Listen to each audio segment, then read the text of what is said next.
A white college girl goes to the seedier parts of Southeast Asia and wears extremely revealing clothing in, oh, I don't know, let's say the very Muslim parts of Indonesia.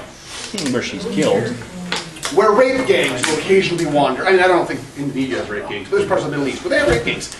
And wanders around in a miniskirt and high heels, in a V, or maybe just one dress that, like, you know, dresses like an anime character. The fault is with the rapists. But it was unwise in the extreme for her to wander around Rape Alley wearing a miniskirt. That doesn't mean that she bears any personal responsibility for the rape, but it does mean that the argument should not be made that therefore she is justified and wise in wearing a miniskirt where rape gangs run. Our response should be, okay, let's kill all the rapists or put them in jail. Yep. But we should not go, oh, go sister, wear those miniskirts around rape gangs. You're empowering, that's not behavior. I don't think women should like stay in the houses and get long skirts and keep their hair in buns. And I'm not saying that rapists can therefore claim territory that women should not feel free to go in. But that doesn't mean that women have an absolute privilege to wear anything they want regardless of context, right? Like, don't wear lingerie and nothing else to a church service. There will be social repercussions. Not the church is justified in stoning you, but the church is justified in going, that's fucked up. That's not our club rules, right? Do not wear miniskirts in Rape Alley. That doesn't mean rapists are justified in raping. It does mean that there is a lack of wisdom and there's no responsibility for the rape on the woman's part, but there is a responsibility for placing herself in danger when it was obvious without taking precaution. Like, if she wants to go, I have an idea, miniskirt, small purse with like 8 bottles of mace, and just down the block I've got 8 really big friends with guns in a van. I'm going to go trolling for rapists. Personally, I'm like, you go girl, you empower yourself. But, tee-hee-hee, I'm a dainty little lamb going wandering down Rape Alley. The fault is the rapists. But there is a profound lack of wisdom, and we should not be encouraging thoughtless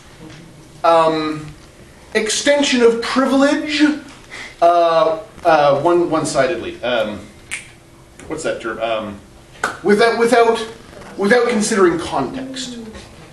And again, it's not the women's fault who get raped. It is the women's fault for putting themselves in danger. That doesn't mean they're at fault for getting raped. But if my sister went and wore a miniskirt in Rape Alley, I would go haul her ass out of Rape Alley. Partially because I feared for her getting raped, but mostly because I'm like, God damn, bitch, you dumb! Not because she would then bear any moral responsibility for being raped, but I don't want bad things to happen to her. I would, like, walk with her, and oh good, I get to beat the shit out of rapists, but don't fucking go to Rape Alley alone.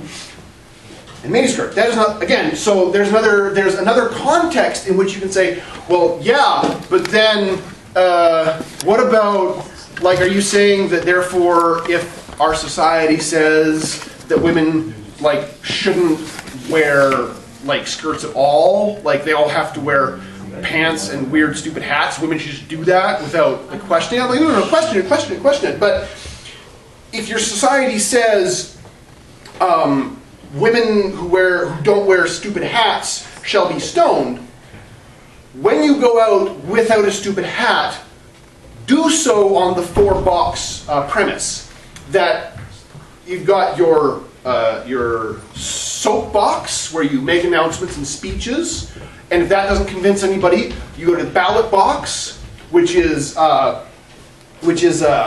try to vote the bastards out and try to vote someone in that agrees with your views, and if that doesn't work, then you go to the jury box, right? Which is get your ass arrested and make your argument in court so that society has to at least face the fact that this is something that they're doing. And if that doesn't work, you go to the ammo box, where you're just like, fuck it, this is an untenable situation, I have a moral obligation to shoot the bastards. Right. But you have to go through all four. So if you're going to wear a miniskirt in Rape Alley, do so being aware that you are going through the four-box system. And don't be like, well, I'm just going to da-da-da-da-da-da-da, because you're going to, if you expect to get raped, make sure that you are purposefully exposing yourself to that situation on purpose. Like, it'd be insane to go get raped on purpose. I'm not saying that's a good idea, but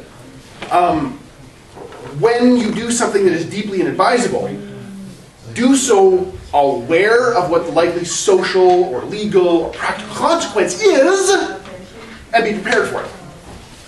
So, yeah, by all means, go out and wear miniskirts in Rape Alley with the purpose of trying to change society, but do it with the purpose of trying to change society, not because you think you have a moral obligation for them not to rape you, even though they're a bunch of criminal scumbags who are going to rape you. Your opinion that they shouldn't won't stop them. A gun will, 8 friends with guns will, you're wearing a miniskirt will not. Okay, so, third wave feminism says, yeah, but she should be able to do it anyways. Yes, she should! She should morally. That is not advice I would give her. There's several uses of the word should, and maybe you should not put them all in one bag. Who disagrees with me and thinks I'm an asshole and is going to post about this on social media? Nobody? Me. Subreddit. Reddit, never gone there. Okay, so anyways, back to the men going their own ways. So there's a lot of guys in college, and their primary experience with women is women who are like hyper third wave feminists, and they're spouting shit like I should be able to wear a miniskirt in Rape Alley. We should have an open relationship. You can't fuck other women, but I'm going to cheat and then come back, or my half of the relationship is going to be open, but it's a unilateral decision on my part. I'm going to go fuck some other dudes and come back. And what are you complaining about? I am possessing my sexuality. And okay, but you're in a relationship. There's 2 people. But no. This is a man's world, and I am taking possession of women's sexuality.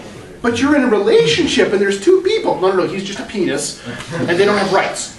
Right? That's third wave feminism. So when guys in college keep encountering this, they're like, okay, women are fucking crazy and stupid, and no amount of hot pussy is worth this trouble. So what they start doing is they're like, no, you know what I'm going to do? I'm going to be single. I'm going to fap. Maybe I'll pay some prostitutes, because very few, not all, but very few prostitutes are third wave feminists. I'm going to go to the strip club. Many of them might be third wave feminists, but they'll jiggle their titties in my face for money. So they're empowering whatever. I'm getting a hard on, I'm happy. But I am not going to get into relationships, because bitches be crazy. That is the effect so the third wave feminism, women possess their sexuality. Yeah, but if you start saying women possess their sexuality unilaterally in a relationship, there are impacts, because when you're talking about how we fuck, it changes everything else. And so you get this men going their own way movement where they're like, nope, I'm going to do free time, money, and whores. And speaking as someone who does free time and money, because religion, so I can't do whores, it's pretty fucking fabulous. Or like where I am on that chart, I'm like, you know what, I'm going to buy a condo downtown. I'm going to go to parties. I'm going to like, oh hey, fliff. I'm going to get tied up by Nabishin on camera. Like, if I was married with kids at this point, like my involvement with Otafest would be much more limited, right? I've got friends who are like, guys, having a family is absolutely wonderful, and getting married and having kids, if that's what you're into, totally do it. It's totally awesome, but you have no idea how broke and rushed I am all the time. So there's men going their own way because they just don't want to deal with feminism, and then they find out how fucking sweet life is when you have money and time. Because ladies, we love you, and pussy is great, but you're fucking expensive in terms of money and time. Okay, not all women. Not all women, that's correct. But there are a lot of women, it's socially normal that men provide, and so we're paying for the dates, and we spend the time, and running cars. Not dealing with that, I'm like, oh yeah, how's your girlfriend? Oh, blah, blah, blah, blah, blah, blah. You know what I had this weekend? No, what? I watched like all of Steins Gate. And I sat on my couch and I ate my homemade ice cream with bananas, and then my homemade butterscotch sauce, and then more homemade ice cream, and then homemade whipped cream, and crushed nuts, and my homemade hot fudge sauce. And I gave one of my female friends that I don't fuck one of these sundaes, and she ate it, and she was like, "Oh my God, we don't need to have sex, but can we get married?" Like, it literally, I've been told that sundae replaces the requirement for sex in most relationships. So I'm like, okay, well, that's noted, but I like money and time. And then, like, I masturbated 8 times, and then I slept into like 1 o'clock, and then I watched like half of the new season of whatever. And they're like, my wife said she'd give me a hand job if we had the chores done in time. That's not normal, by the way. If you get married, like, having kids doesn't mean you stop fucking. Having kids means you lock the door and then fuck. Like, just fucking go ahead. There's this, the whole Married with Children TV show, right? Where they're like, oh, life sucks when you're married. No, no, no, no. You get married, okay, who here has a hobby they really, really love? Okay, great, great. When you started that hobby, did you suck shit at it? Right. After doing it for 5 years, do people walk by and they're like, oh shit, dog, you're good at that, right? After doing it for 10 years, are people like, oh my God, dude, it's professionally? And you're like, yeah, professionally, I really enjoy doing it. I mean, I could earn money with it, but it's just fun. I really enjoy it, right? I mean, sex works like that too. I've been sure. So what happens is when you get married, you now have, like, you know, depending on how old you are, like 30 to 80 years of fucking with one partner. I mean, you may have an open marriage, whatever. Let's assume, you know, social norms, right? So you have one person to practice fucking with for the next many decades, right? How good are you at your hobby after 10 years? Okay? That's how good you can get at sex with that person, because everyone's sexuality is totally different, right? Like, that person's kinks and that person's kinks may be totally different. So fucking them, fucking them, it's like, oh, anal, okay, anal is cool, yeah. And then fucking them, like, no anal, no, totally not interested, but bondage, totally cool. You're like, okay, well, you like this. You might not be into bondage, but you get really, really good at bondage, and they get off harder and harder and harder. 5 years after they get married, or after they start fucking, they're better at sex than, like, anybody else. They may, like, if they go to somebody new, right, they won't be as good with that person as they are with their regular partner, right? And, I mean, somebody who just fucks a new person every night is going to have a very broad set of skills. But they're not going to know that, oh, this chick, if I put my thumb right there, bam! Right? And that's something you only find out after, like, time after time after time. It's like, slip, bam! What was that? I put my thumb here, bam! Holy, goddamn, I'm married to a shotgun, right? That's not rock salt. So, and then there's this trope like, oh, sex got so boring. Like, bitch, have you seen the internet? Like, okay, so you're bored with this. So I do, like, I don't know, blacksmithing, right? I'm like, do. So after a year, I was like, cool, bam, bam, bam. I can forge weld chain links. I can make my own, like, fucking ship chain. This is awesome. Okay, I'm done with that. I know, I'll learn how to make swords. Right? If you're bored with the sex, you'll try something new. That's how hobbies work. Sex becomes a hobby you get to do for decades. You become, wait for it, the fuck king. Decades. You should expect that as normal. If that doesn't happen in your relationships, talk to a counselor or a therapist or something.